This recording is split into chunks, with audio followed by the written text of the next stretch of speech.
మేము ఏ రోజున ఏ వ్యక్తి పేరైనా ఎత్తానండి. నేను ఎస్పెషల్గా ఒక బైబిల్ ఓపెన్ యూనివర్సిటీలో ఈ హైకమాండ్లో మేము ఉంటూ ఏమండి ఒక జాయింట్ డైరెక్టర్ స్థానంలో నుండి ఏ వ్యక్తి పేరు ఎత్తి చెప్పి మేము దూషించాను చెప్పండి? ఏ సేవకుడైనా పలానా సేవకుడు ఏమండి అని నేను ఎస్పెషల్గా ఎవరినైనా అనలేదు. సేవకుల పేరే ఎత్తి వాళ్ళు ఎన్నో మాట్లాడుతున్నారు, ఎన్నో హేళన చేస్తున్నారు. నా బొమ్మలు కూడా వేసుకుంటున్నారు. సరే వేసుకోండి, ఏమండి నన్ను ఆఖరికి బిచ్చగాడు కూడా వేశారు. Okay, happy. నా యేసుప్రభు కోసం బిచ్చగాడు నేనైనా నాకేం సంతోషమే, నాకేం ఇబ్బంది లేదు. సరే నన్ను మీరు చెడ్డగా ఎన్నైనా చిత్రీకరించుకోండి, తప్పు లేదు. నాకు దానివల్ల వచ్చే బాధ కూడా లేదు.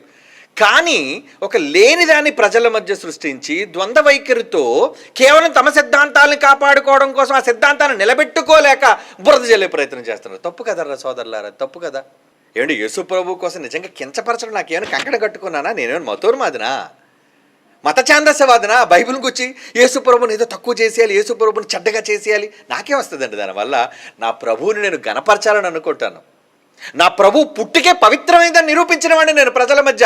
అలాంటిది నా ప్రభువుని కించపరిచి మాట్లాడతానా? నేను మాట్లాడడం వెనక ఎందుకు మాట్లాడాను దాని వివరణ ఇస్తున్నాను. ఆ రోజు వివరణ మొదటి నుంచి చివరి వరకు పూర్తిగా వినకుండా చాలామంది సోదరులైన వారు గలిబిలి చేసి అపార్థం చేసుకుంటున్నారండి. ఉద్దారా సోదరులారా, ఉద్దారా. మనం క్రైస్తవులం.